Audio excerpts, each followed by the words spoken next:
Magandang hapon po sa ating lahat mga kabayan. Nandito po tayo ngayon muli kay Baby Joanne kung saan yung batang may colostomy po mga kabayan. No? Oras na para sunduin natin sila dahil by Monday po ay pupunta tayo sa Baguio para doon sa first check-up po niya. So nandito tayo mga kabayan kung bakit sinundo natin sila kasi ang layo nila, Rosales tayo, Anda sila mga kabayan, din yung hospital po ay sa Baguio, sa DGH po. So sobrang layo, from Rosales to Anda is 4 hours, no? Then Anda to Baguio is 6 hours, so napakalayo. Pag susunduin natin sila, tapos ihahatid natin sila, abutin tayo ng 20 hours pabalik-balik, no? Kasi 10, tapos 10. So sobrang tagal po yung mga kabayan, no? Grabing pagod noon, puyat, at baka maubos na lang po yung ating oras doon sa hatid sundo. So ang gagawin natin, gaya ng sinabi ko last episode natin, ay mas maigi na magstay sila sa bahay kasi Rosales to Baguio, mabilis lang, almost 2 hours or 2 hours and a half. No, mabilis. Hindi maubos yung oras natin sa biyahe. So ngayon, nandito tayo dahil sunduin natin si Ate Mylene at si Baby Joanne. Tara mga kabayan. Hello, Ate Mylene. Hello, Baby Joanne. Ito yung asawa nyo. Anong pangalan nyo, tatay? Si Tatay Felipe. Handa na ba kayo? Okay lang sa inyo? Yung naging desisyon ni Ate Mylene ay magstay muna sa bahay habang pinoprocess yung check-up ng anak nyo? Opo. Hindi na kayo magdadalawang isip na mag-undergo yung anak nyo sa operasyon? Hindi po, madam. Okay na. Bakit gusto nyo maoperahan yung anak nyo? Para makaginawa kami po, madam. Makaginhawa yung sinasabi nyo na sa araw-araw yung nakikita yung anak nyo na ganyan yung sistema? Oo, madam. Nahihirapan palagi kasi. Anong trabaho natin, Tatay Felipe? Ganito, madam, kapag mayroon, madam, magpagawa ng lambat, ganito lang, madam. Okay. So, ayan po mga kabayan.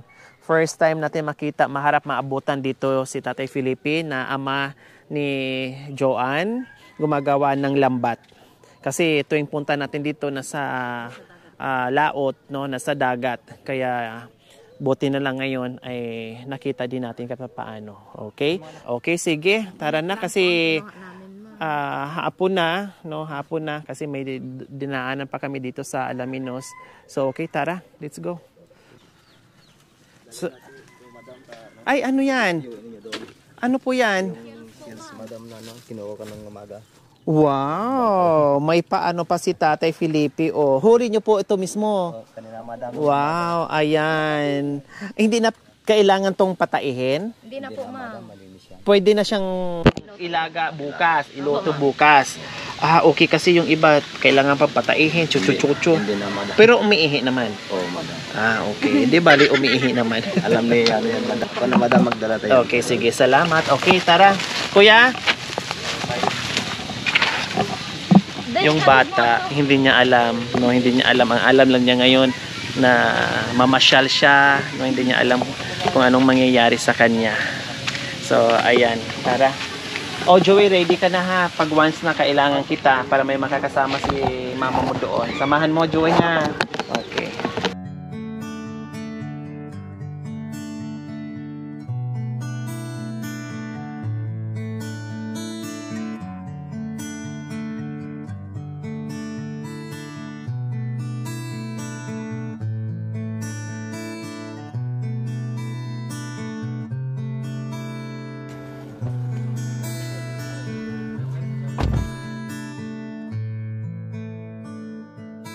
Naiyak na talaga ako tuloy, ma'am, sa saya ko dito sa bata, ma'am, na maoperahan siya.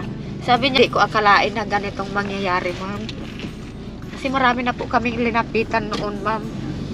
Wala kaming ganyan, sabi nila sa amin, ma'am. Kayo lang po ang nakatulong sa amin, ma'am. Naiyak na talaga tuloy ako. Okay lang. As in, ma'am. At least na parang yung iyak mo, mabunutan ka ng tinik sa puso mo na matagal mo nang gustong gawin sa anak Opo, mo kaya ma'am. hindi mo Hindi po, magawa-gawa. ma'am. At least doon pa lang ay naramdaman mo na yung inhale, no? Kaluwagan dyan sa puso mo. Opo.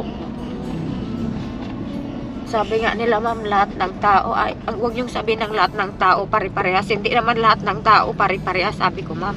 May Bakit, taong anong- mabait, sabi ko, ma'am. Bakit sabi ng iba? Ano bang Kasi ang sabi ng mga tao sa akin, ma'am, huwag daw akong maniwala sa inyo kasi baka scammer. Hindi ako naniniwala na scammer sila. Kako, kung scammer sila, hindi nila ako binabalik-balikan. Ang sabi nila, ma'am, dito sa anak ko, pinapalimos ko daw siya. Hindi naman lahat ng tao po, ma'am, pag nakita siya, pag sa sasakyan pa nga siya, binibigyan na siya.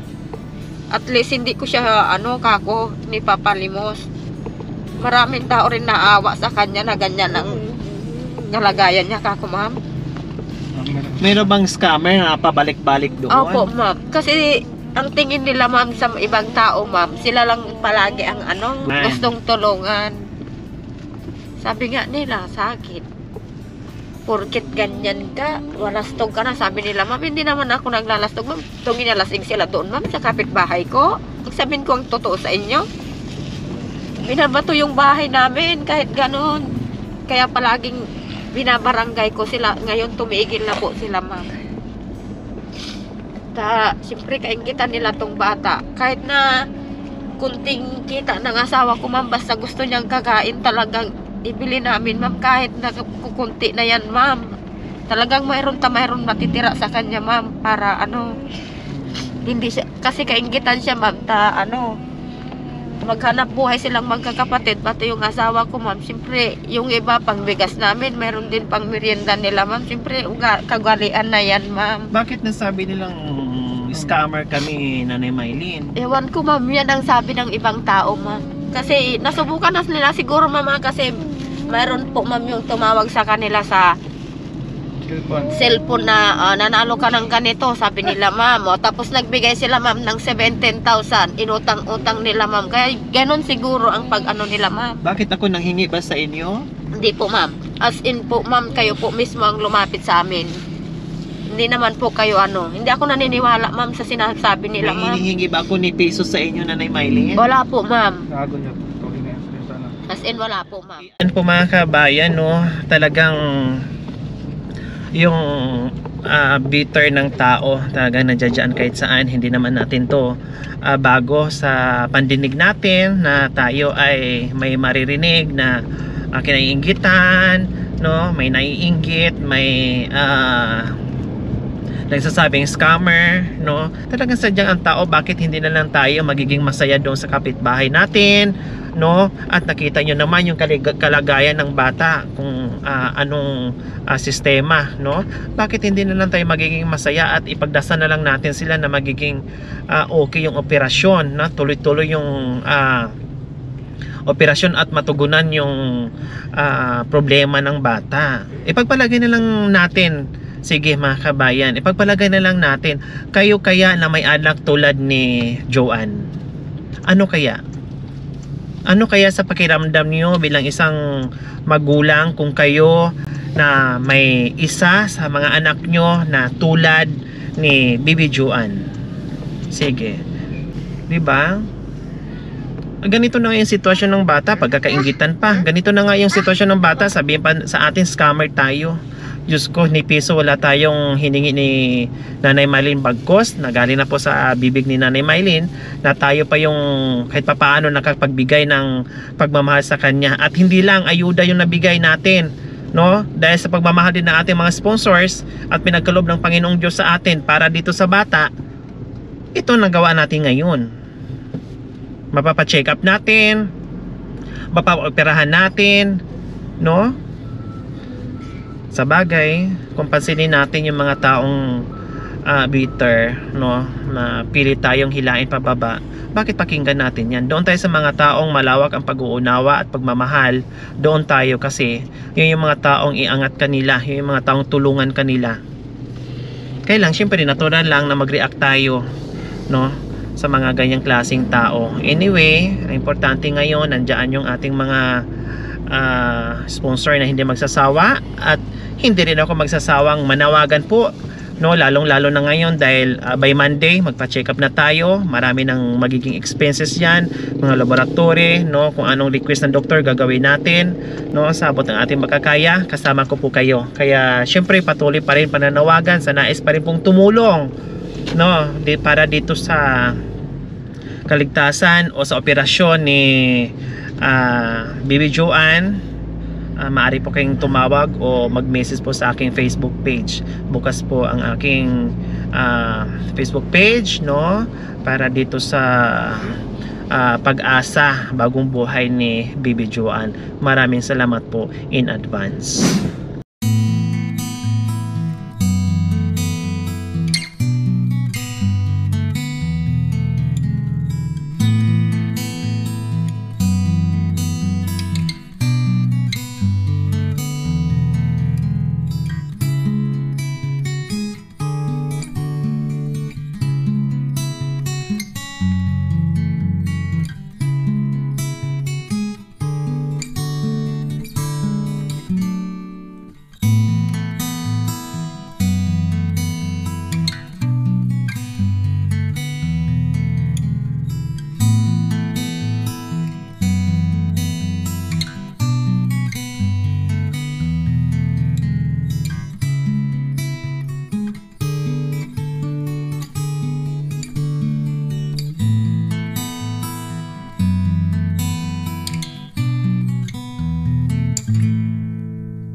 Yan po mga kabayan, anong oras na kami nakarating? Napakalayo.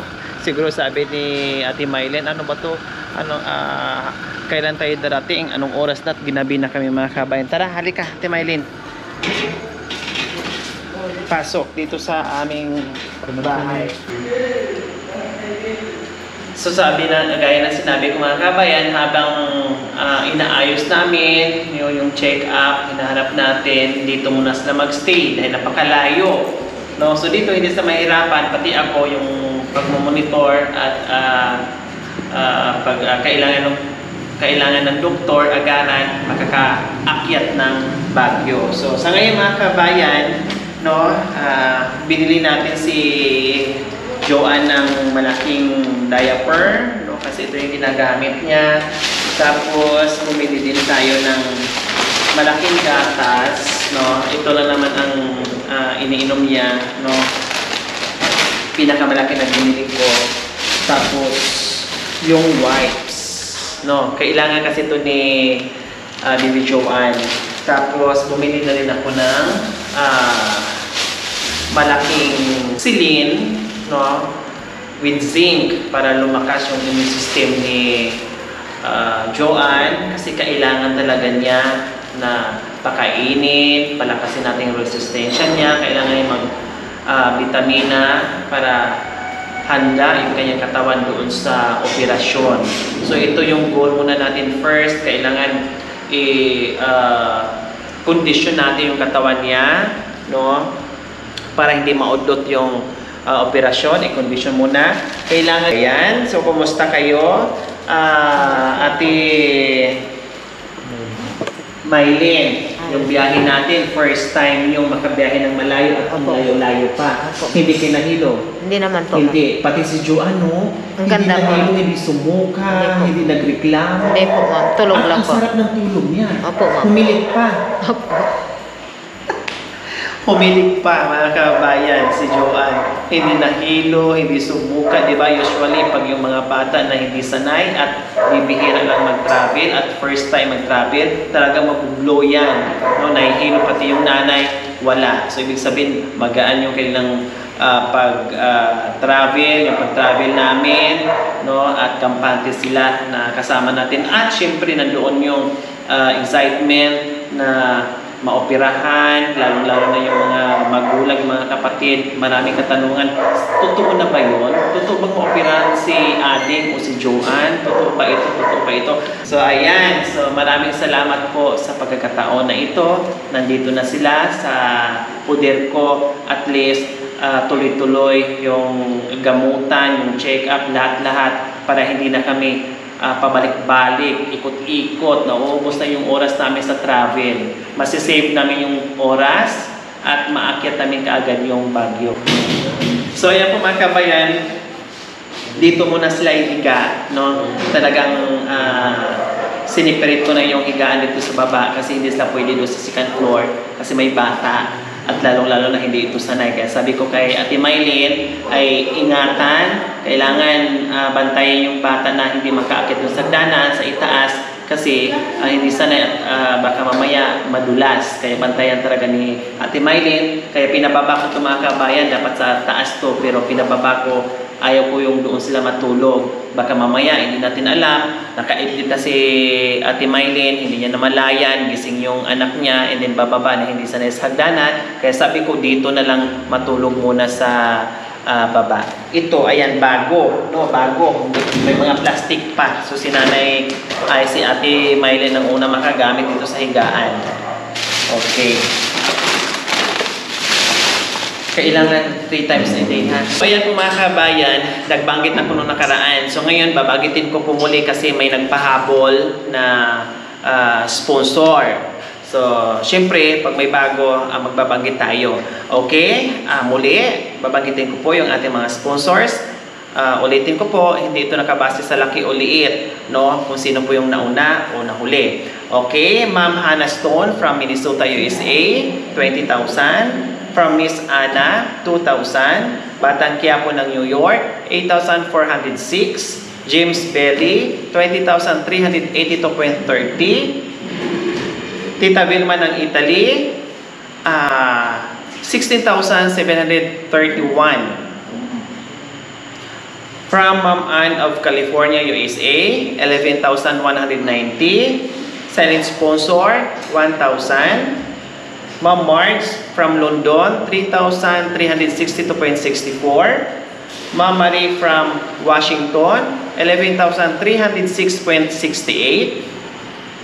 Ate Vicky and Kuya Ray from Florida, USA, 16,539.